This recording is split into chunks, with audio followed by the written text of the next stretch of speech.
today's episode, we are gonna help Samantha decipher poems. You're gonna make this a segment? Oh yeah. All of these smart people are gonna watch it and be like, she can't figure that out. Not true. Besides that, I've been at work all day today, so and it was okay. I was there a little later, but I got a lunch break for the first time. But that was cool. I have work tomorrow at like 3 p.m. I'll have a nice, basically full day to myself tomorrow, and then going to work. Won't be too bad. But yeah, so we're gonna try to decipher this. Okay, she's looking up the word steadfast. Okay, so the poem we are deciphering right now is Bright Star, Would I Were Steadfast as Thou Art by John Keats, 1819. I'm just gonna go ahead and read it. Bright star, would I were steadfast as thou art, not in lone splendor hung aloft the night, and watching with eternal lids apart, like nature, patient, sleepless, eremite, the moving waters at their priest-like task, of pure ablution round earth's human shores, or gazing on the new soft fallen mask, of snow upon the mountains and the moors, no, yet still steadfast, still unchangeable, pillowed upon my fair love's ripening breast, to feel forever its soft fall and swell, awake forever in a sweet unrest, still to hear, her tender taken breath, and so alive ever, or else swoon to death. So I'm not the greatest reader out loud ever, and Apparently speaker, whatever. I know what you just said. Apparently not the best reader out louder. I'm not the greatest speaker when reading poems out loud. So yeah, I'm gonna reread this because I really wasn't paying attention while I was reading it, and then we'll get my thoughts and Samantha's thoughts. I think that he's seeing this star in the sky, and he's just recently lost this lady that he really loved, and I think that he's comparing it to her, like, or maybe even saying in a literal sense that, like, now that she's gone, like, here she is in the sky, like, this is her.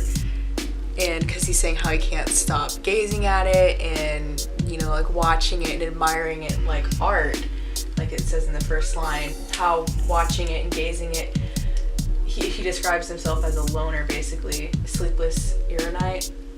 What that means? I don't know. No, that's what I'm saying. That's what it means. He's a hermit, basically, and it makes him feel better watching this star because he, I guess, feels connected to it, feeling that it's like her and that he's gonna, like, always love her. Pretty good. I kind of think it's about, like, a star, and it's describing a star. Just kidding. I don't think it's about a star. I mean, it's about a star. It's a good. In a sense. It's a good. But he's not just talking to like a random star, being like, "You're so beautiful, star." Like. Yeah. But it's a good. What's that word when you compare something to like a metaphor? Is that what it is? It's a good metaphor. I really like the detailed metaphoricalness of it.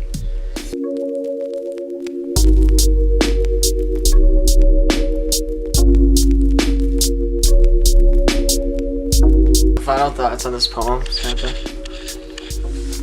I didn't think I was gonna pick this one to write about because it seemed really hard to understand.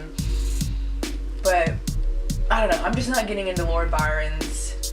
I feel like this one has more heart and meaning to it, and I feel like it would actually be easier to write about in what I interpreted from it, rather than this one where I feel like basically all of this in a nutshell is she's hot. Okay. This has depth to it. Okay, so she's referring to the Lord Byron poem, which is the second one that she was trying to decipher.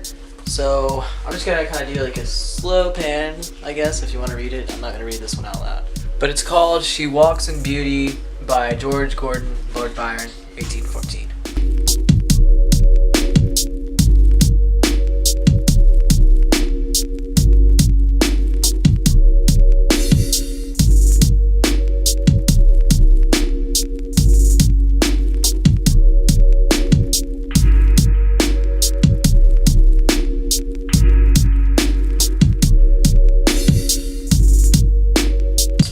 Poetry, I have this really awesome fat world poetry book.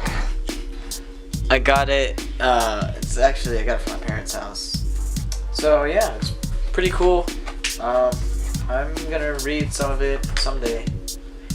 I have like I already have 2 library books that I have not read yet, and they're due in like 9 days or 8 days. So I gotta read those. I think that's gonna conclude today's vlog. So yeah, we learned about poetry today. A lot of fun. Peace. Good night.